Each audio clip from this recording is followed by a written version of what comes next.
Welcome to season 3.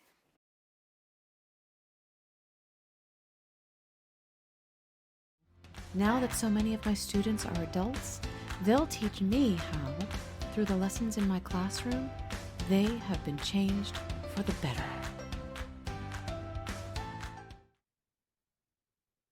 We're back. We are back. Well, after that amazing diversion to the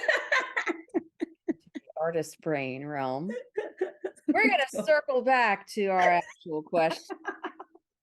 I'm always looking for new takes on things and new ways to get it out there. So That's right.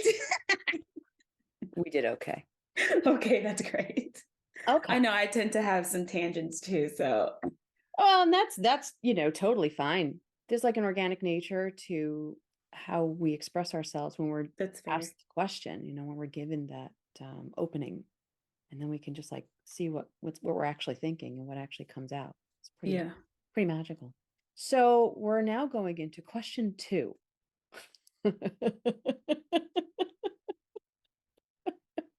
So I want you to use your adult brain to describe your adolescent self.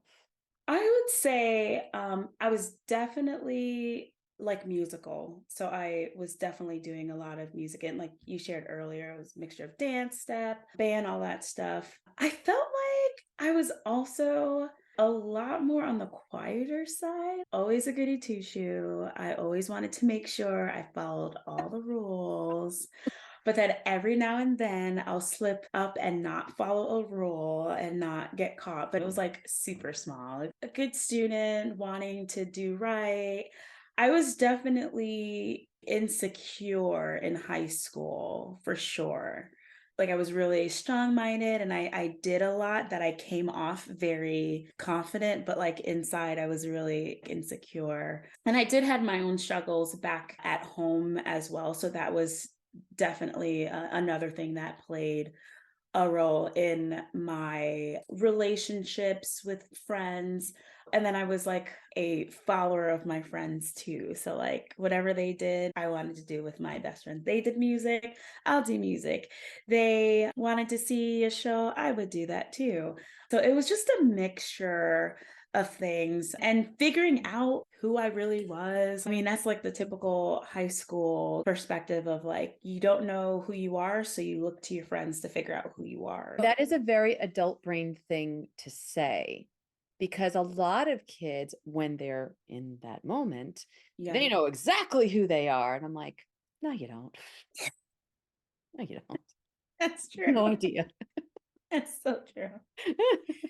They really don't. Even when you think you do at that age, you really, really don't. You And it's don't. nice when you get the kids who, they don't, really know. I'm like, you're gonna be okay.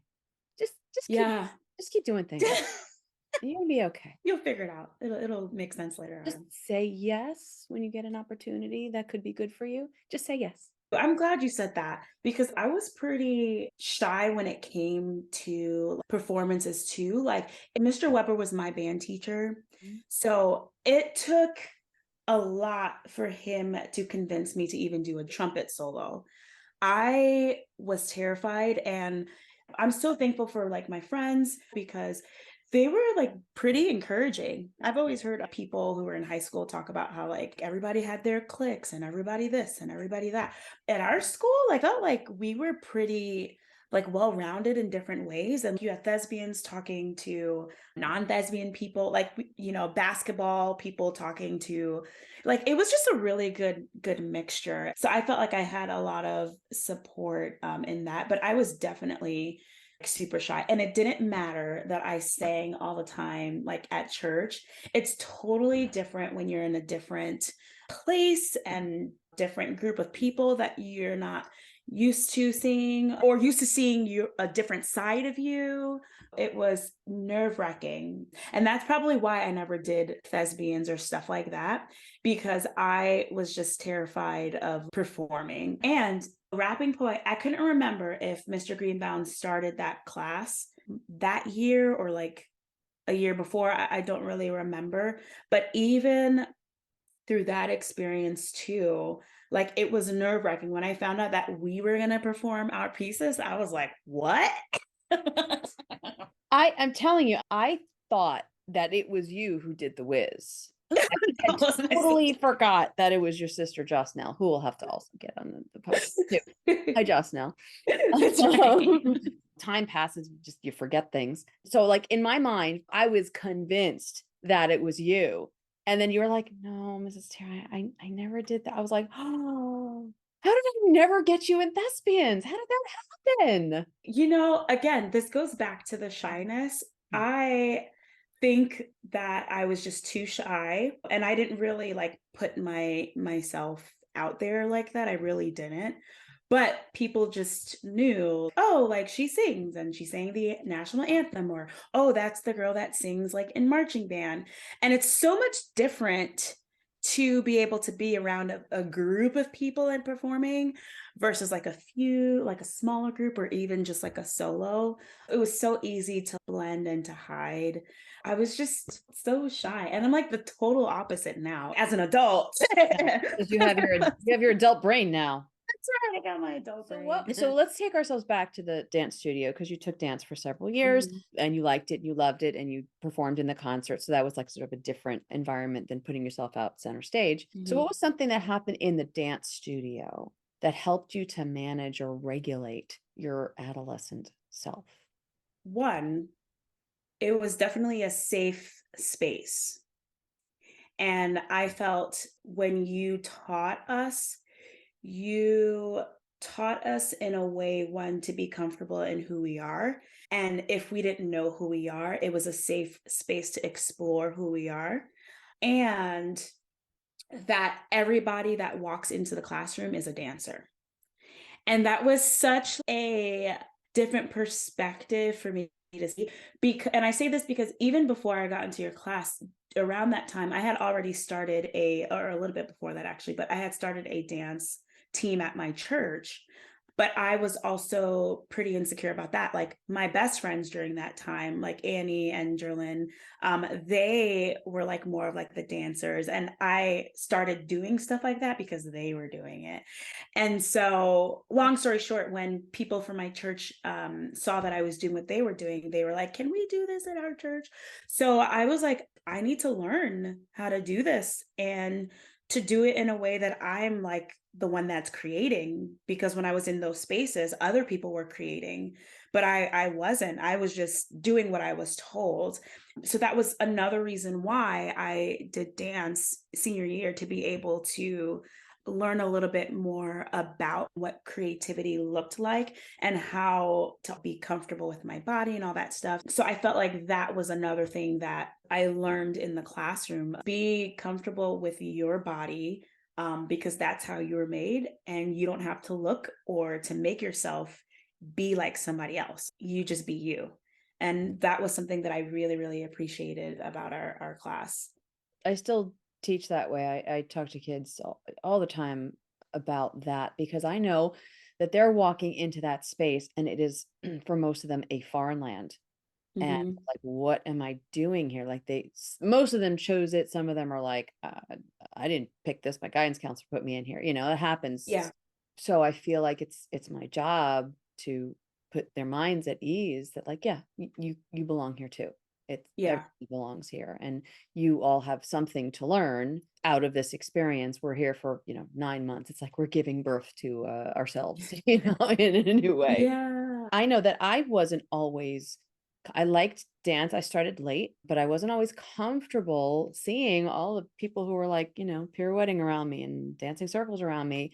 I had to make myself comfortable and say, yes, Mm. you belong here. And I got validation from teachers and adults. And that was really important to me, to be able to Mhm. continue on with that and explore it in the way that I have. Yeah, and the other thing too, and I hope I don't go on a tangent, but even in dance, society, the performing arts have placed an image of what a dance body should look like. And the reality of it is that everybody's body type is different.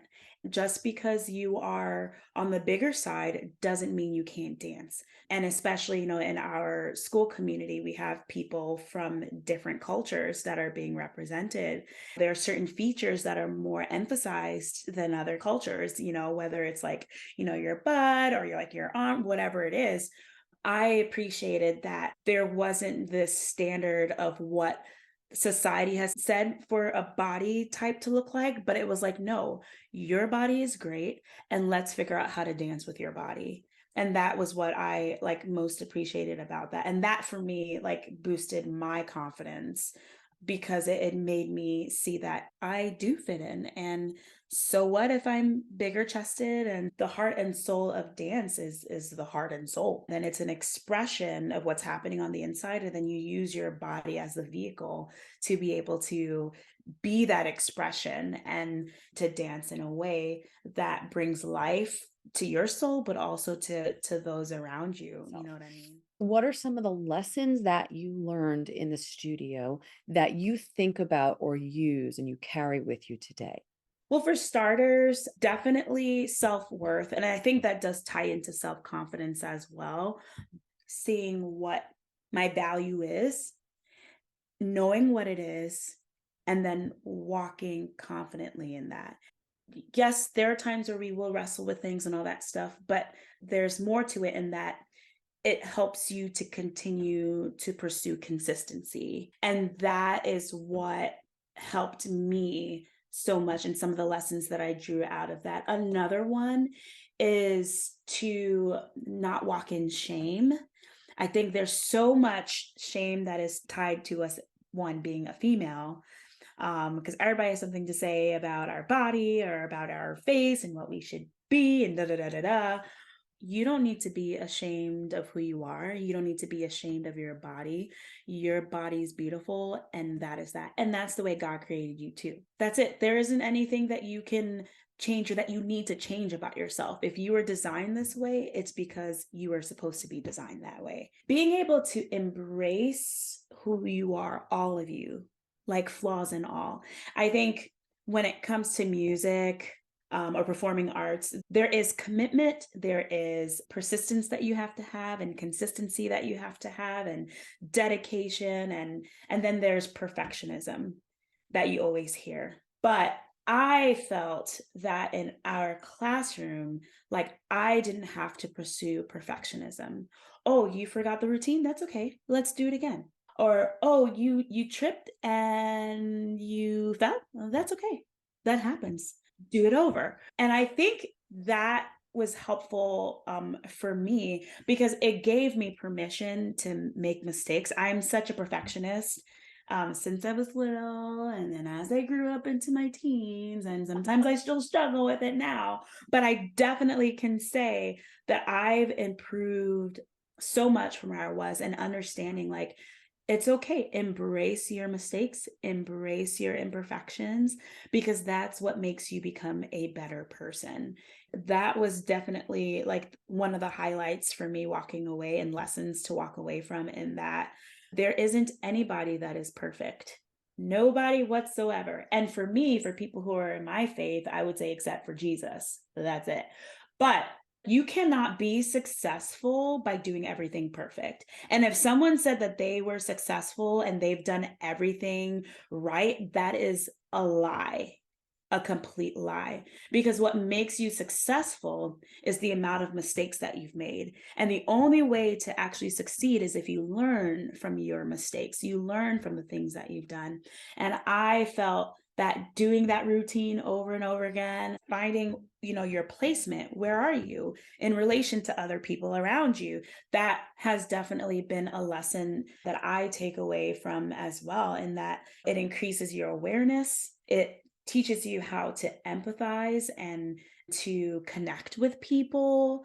It teaches you to collaborate with people around you. I've always heard this term of like, we weren't made to live in an island.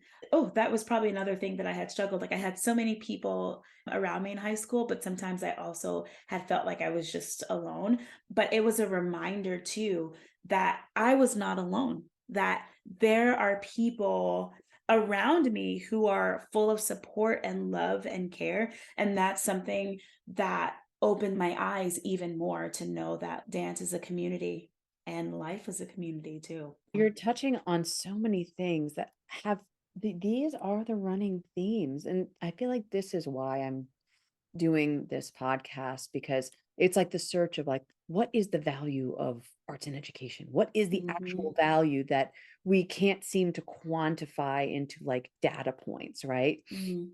So I was like, I'm collecting data. I am over and over and over again, that idea of community, that idea of building confidence, that idea of making mistakes and learning from that builds the character of young Mhm. people so that they can move into their adult world and have the tools to figure out what to do when things aren't clear to them. Exactly. I mean, and it's true because I think people need to see the results of why arts education, performing arts education is super important to society, to our schools, because it's like the first thing that schools cut out. And it's like, why would you do that? Because in so many ways, it touches every subject area, first of all. Then it touches on social intelligence, it touches on emotional intelligence.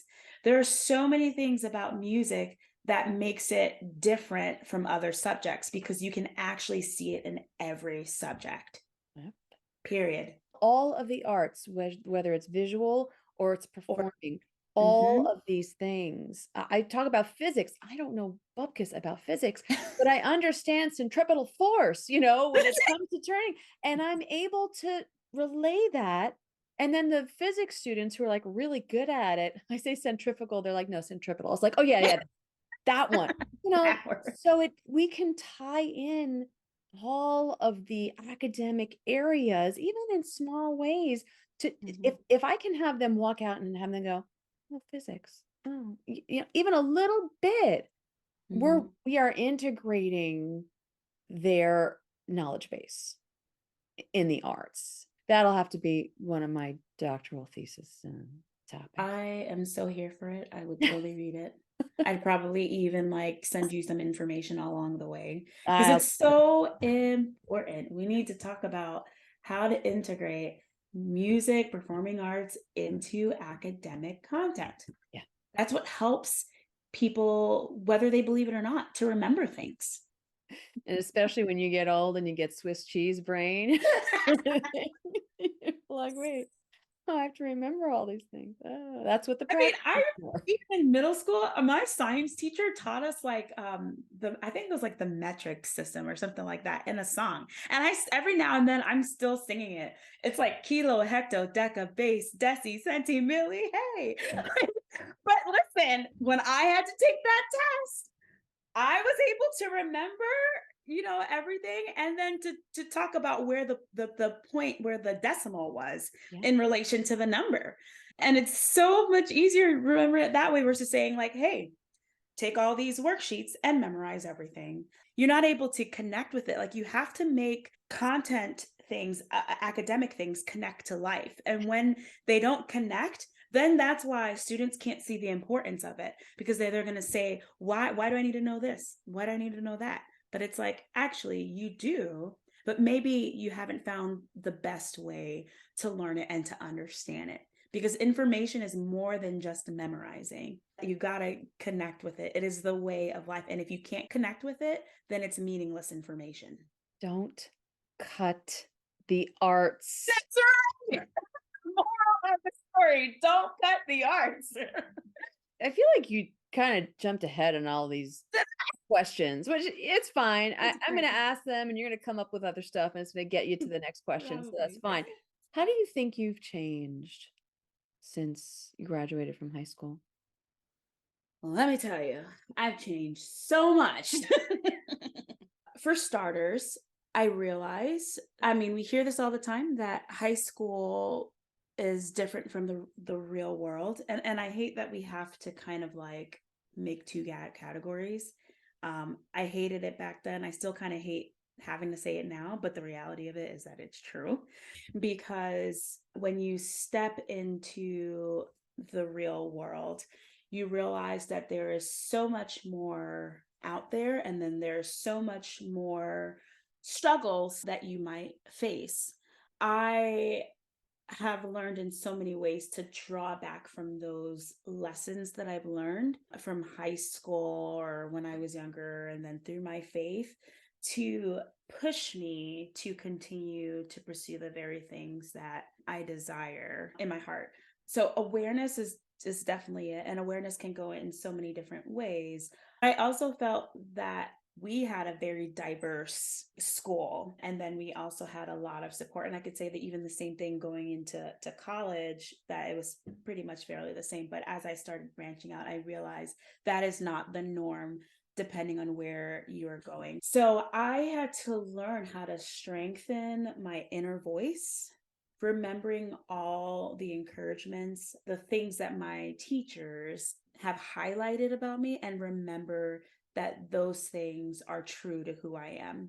Because sometimes you're going to step into places that you're not always going to get that support, or you're not always going to get someone who understands who I am as a person, or my culture, and how that ties into my personality or how I do things. And then the imposter syndrome sets in. Oh, man.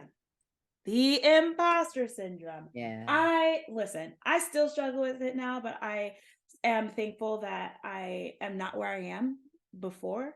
I'm still growing, but the imposter syndrome is so deadly because you think that you feel like you can't do anything, but the reality of it is that you actually can. It's just a matter of perspective and the mind focus. I'm glad you said that, because that is something that very often I have to fight against, and to remember, like, no, like, you have all the tools that you need. You've done this education, you've done this experience, you've done that, yada, yada, yada. And even if somebody else can't believe the skills that you bring, believe yourself. I think that's really more of a function of us thinking that other people won't, like, that's the imposter syndrome, right? Mm. Some days we feel great about ourselves and we're like, oh yeah, I could do all this stuff. And then like that little seed of doubt gets planted and it starts talking to you and you're like, oh yeah, but I can't really think that big. Like I don't know that I can see myself Mhm. making something. And it happens to me all the time. Yeah, And it's so annoying. I'm like, so just annoying. stop. Like Stop. everything you've done up till this point, and you're going to keep doing stuff, but it's like on this like little reel on the back of your head. It's And it awful. just keeps playing and playing and playing. You know, I had read something, I think it was like some devotional, but it was like explaining something about like that broken record that just keeps playing and playing and playing and playing. But what it was saying too was that sometimes you just have to take it, you have to break it, and you have to throw it away. And sometimes it doesn't happen that first time, or that second time, or that third time, but you have to be committed to be able to break that record every time it comes up, because the more that you do it, the more persistent you are, the less that voice continues to ring in your mind. You And have I to think, Hulk smash it. oh my, oh shit. That's it. Boom. Get it down, break it, and break it permanently. And I know that it's easier said than done, and I don't, think that that will like fully ever change, but it does get better. And I think that is something that I've taken away and continue to keep reminding myself, no, you are more than able, you're more than capable. You don't need to compare. That is something that is limiting for all of us, that whenever we keep comparing ourselves to other people, we shortchange ourselves, and we don't get to see our fullest potential because we've allowed these barriers, these things to get in the way of us growing. And What would your adult Natalie self tell your high school self now to ease mm, the way? ooh, I would tell myself to take more chances. And I've always heard this term, to like fail forward. Um It's another one that's been and said before too. That's oh, yes, because failing forward helps, it reminds you that you're human and that it is okay. The other thing would be to have fun. I feel like I was so serious. Like, and I would probably say that's like another thing that people would have described me when I was like younger, of like, Natalie, you're so serious. You were very mature. And I, again, circumstances that caused me to be very mature, and I get that. I am so thankful to the friends I had back then because they challenged me in those ways, but I felt like I really could have done a lot more. You're in high school and you can enjoy life while still working hard, and that is okay. It's true. A lot of the kids who are like high achievers, a lot of them think I won't be taken seriously if I Mhm. let myself get loose. And they're very rigid and dug in. And it's like, please, baby, take a breath, take, relax and just Yeah. enjoy something. It's okay to enjoy something. Yeah. It's so hard because, especially if you're a kid who grew up in an immigrant family, like my parents, I was born here, but my parents were born in Haiti. They met here when they came to the States, and then they had us. That was just ingrained in our minds. Like, you're here to have an education and you need to be the best so that you don't have to be like I was when I was struggling and I didn't have no food to eat and I didn't have a place to stay. So you have to be the beacon of life for our family so that we don't have to struggle. And I think that for sure was a pressure that I did carry, and I get it. And I totally appreciate the sacrifices that my mom has made, but it was also too much pressure for a kid to deal with. But she only did what she knew how. And I understand that. I've heard this story, like this framework, over and over and over I'm again. sure. I feel like it's, well, I don't want to say it's necessarily specific to the Haitian families, but Oh, yeah. of the kids, my guests who are Mhm. from a Haitian background who have similar stories, it's you are the beacon. Education is everything. Get your Mhm. education and do something that is meaningful and worthwhile. And that is a lot of pressure for a young kid. Yeah. Yeah. Yeah. What is something that you are grappling with now? Mm.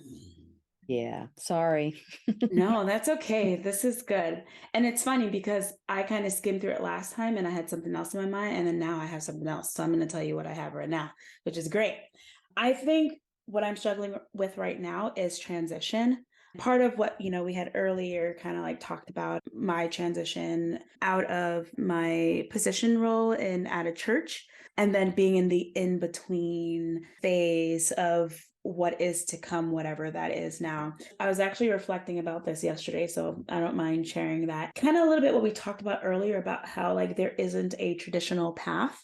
And sometimes we think that, or at least I should say myself, because I am not that person that had a thought or an idea of what I should be and then stuck with it till the end. I think that my personality could be that way, in that I plan something and then follow through.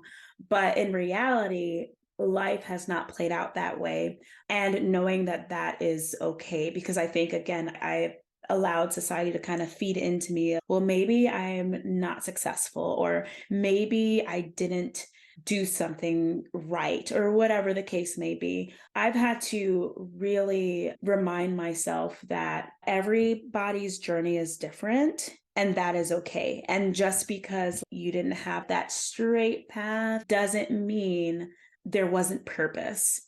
Sometimes you'll start here, you end up over here, then you go down here, and then it's like all over. But the reality of it too is that as long as it like connects, you're good. I mean, I was thinking about like this analogy the other day, a maze. A maze has a beginning and it has an end. It's just a matter of walking through that maze and figuring out, hey, is it this direction? Oh, I got into a dead end. Okay, no, I can't go here. Okay, is it over here? Oh, I think I'm gaining some traction. Oh, I'm almost there. Oh, I'm almost there. Oh, snap. There's a dead end. Now I got to go backwards. And so I am trying to think through of getting myself to feel like that is okay, and to enjoy or find some joy in the process and the journey. It'll lead me to where I need to go. I think transition is uncomfortable because you just don't know. It's just a matter of finding some peace with it and then knowing that eventually, whatever that next phase is, it'll be where you need to be. And I think the other thing too is sometimes we kind of look for this big thing for us to feel that we've arrived, right? We're always chasing the next best thing. What if the next best thing is what I'm doing right now? What if the next Yeah. best thing is where I'm at in this transition? That is the next best thing for where I'm at in this season. Society has made us to believe that we need to just keep chasing and get higher till you're at the top of the success line, and then you know that you've arrived. But that's not living, because then you won't enjoy all the many blessings that you have along the way. You're just so focused on this final destination that you can't even see the joys that are around you. And I don't want to ever come to a place where I have felt like I've arrived, because then it's like, if you felt that you've arrived, then you haven't really lived. We're constantly changing. We're constantly growing, we're constantly experiencing, and all of those things adds on to who we are. Every day is a new day. I feel like that's where I'm kind of at, is to find peace in where I'm at, and then to look more and see, what do I really want to do, and then to find what that is and to not settle. I don't want to go into the next thing and feel like, oh, I can only be half of me here. I want to come into the next, whatever that is, to be able to bring all of me, all my flaws, all my successes, all my joys, all my sadness, where I don't have to feel like I need to split myself. That I can be in an environment, in a community where they see who I am and they accept me for me. And they can also to encourage me and motivate me to be the better version of myself. And then I too have something to bring into that. I've kind of been thinking through and trying to deconstruct some of the lies that I've kind of like believed of what life should be or look like, to just say, no, this is what I want to do, whatever that is. And this is how I want it to be. And this is what I want to present. And this is how I want to be received. If you're looking back, or we're looking back and forward at sort of Yeah. these times, tell me one thing that maybe you miss about your high school self. Then one thing that's gotten better since you've become an adult. Wow. This is a great question. It's forcing me to go back to how I was in high school, which is wonderful. Ooh, I would say making choices or deciding things without having to think too much about people's opinions. It's weird because when it came to deciding things when I was in high school, I just knew what I wanted, and then I did it. Just the same way, if I didn't want to do something, if I was terrified of doing something, I didn't do it. But I was a lot more confident in that, because in some ways too, I didn't really care about what people would say about whatever decision that I was deciding. That's so interesting, because it's usually the direct opposite of that. Oh, really?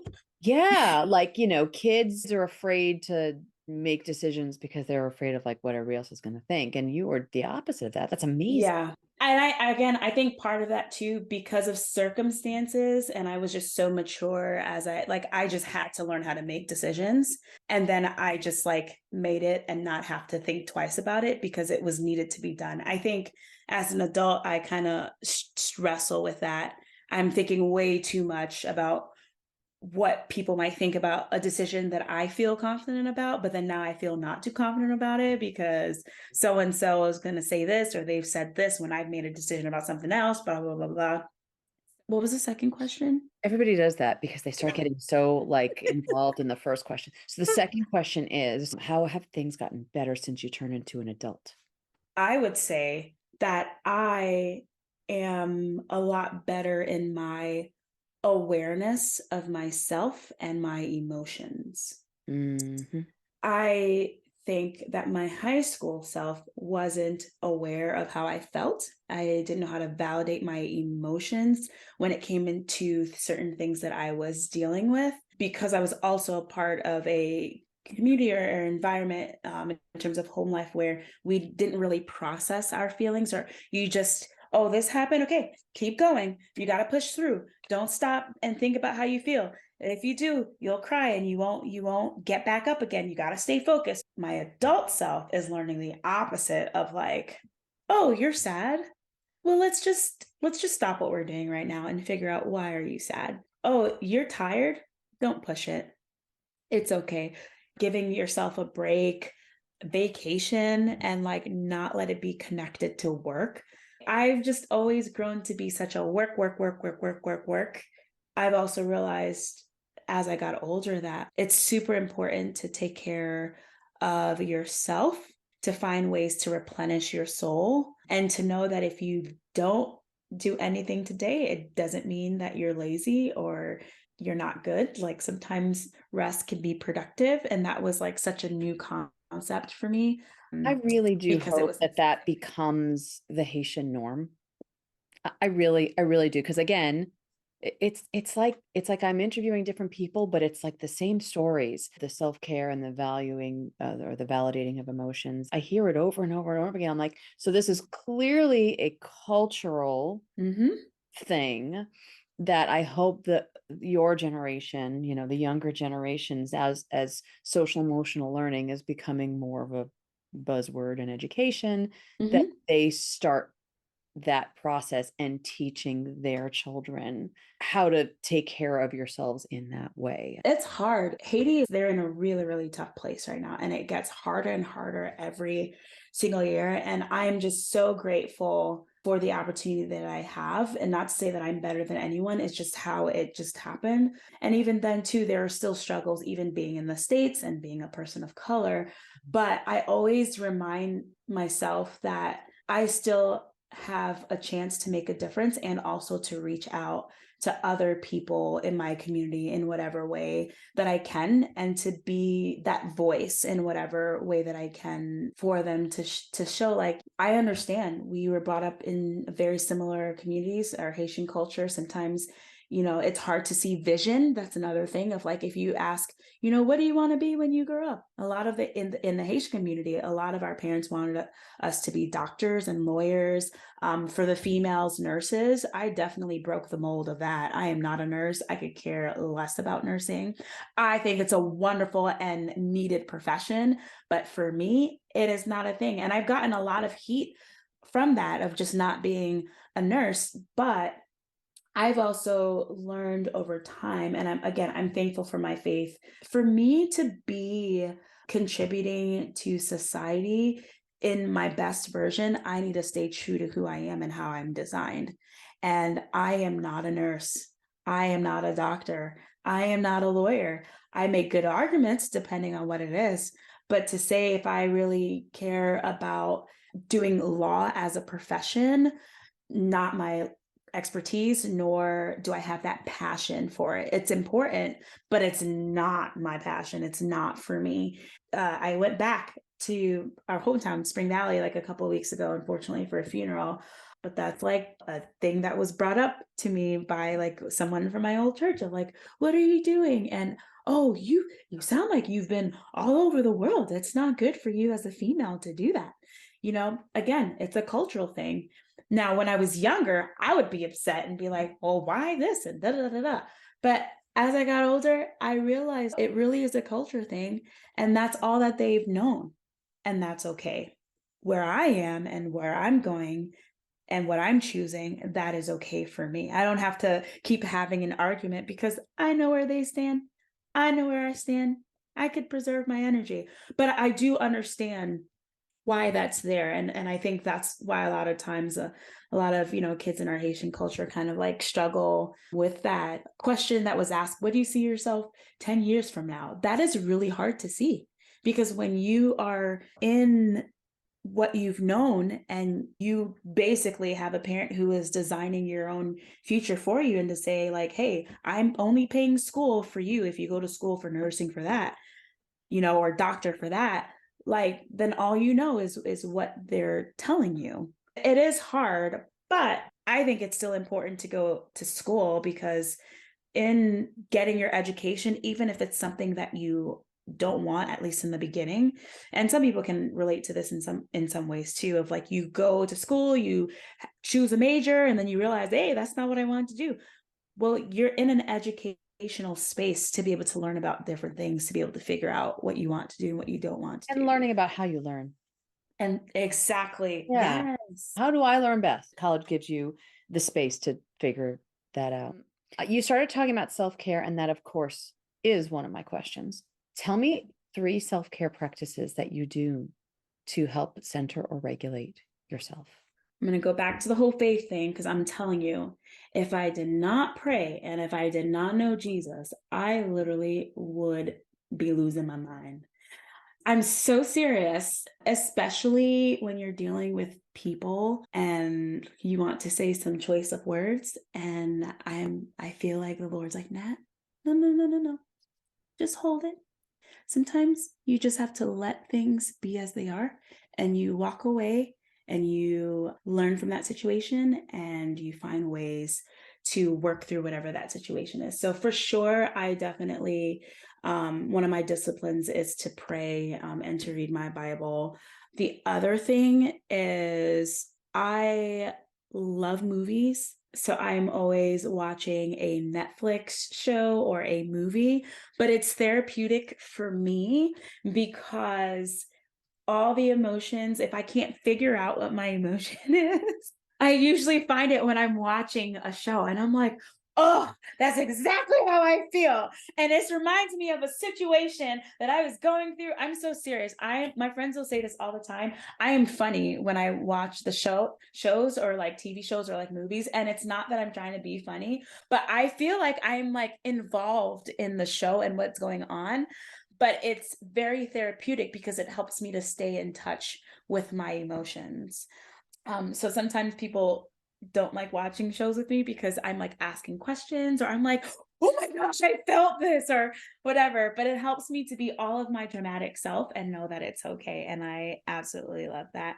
And then the last thing is walking or doing some sort of exercising or movement, whether it's like dancing or like taking long walks or like jogging. I have to do something physical in order to help me process, whether it's through movies or through just doing something physical. And then I walk away like, huh, I feel like I'm clear-minded now and I feel like I know what I need to do. And then I do it. That's me every day.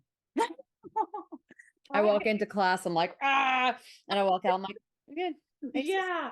I do what's called like I take mind breaks throughout the day, even if it's like for 5 minutes or for 2 minutes or 10 minutes or sometimes even an hour. But I've had to learn along the way to discipline myself, and it's not like 100%, but it definitely is a whole lot better than I was before. Of like I would just go all day straight and no break, and it's like, you kind of need to do better. So those are my top three. That's excellent. Those are all very good. Very, very good. Well, we're at our last question. Oh, I'm so sad. We have reached our final destination for the moment. If you could give a piece of sage advice to high school students today, what would that be? Finish strong. And I would say that because it is easy to get caught up with so many different things, and it's easy to give up easily, especially when there's so much at stake, and especially even for like our school, of whether it's lack of resources or like some town issues that, listen, I was updated in so many ways. And then when I saw Spring Valley, I was like, oh my gosh, everything has changed. There's just so much change there. But really to not get distracted, and to finish strong, to really push through. And I know it's easier said than done. That's a great way to finish this. Because it's true. Like whatever you do, you gotta just pour your heart and soul into it. And Mhm. whatever mistakes happen, they happen. It's all good. It's all fine. You're gonna wake up the next morning and You can start all over again. yeah, Yeah. Learn from what happened the other day, and then figure out a better way to get where you need to go, or whatever it is that you need to do. But don't give up. Yep. New dawn, gotta- new day, new That's chance right. to do it all over again. Well, Miss Nathalie Alcime, we did good. We talked, we chatted it up today. I think we got 2 episodes out of this one. Actually, I feel like we have 5 episodes, but I gotta pull myself back sometimes. I did. No. We're good. I want to thank you from the bottom of my heart for coming to join me. This has been, months in the making, and we finally were able to make it happen. It's a blessing, and I'm very thankful. You've said some incredible things, and you've shared so many wonderful things with my audience. And hi, Jocelyn, because I know you're watching this too. Yeah. We're gonna get you next. To everybody, tune in next week for Change for the Better, episode 37. Yes, and thanks for having me. My absolute pleasure.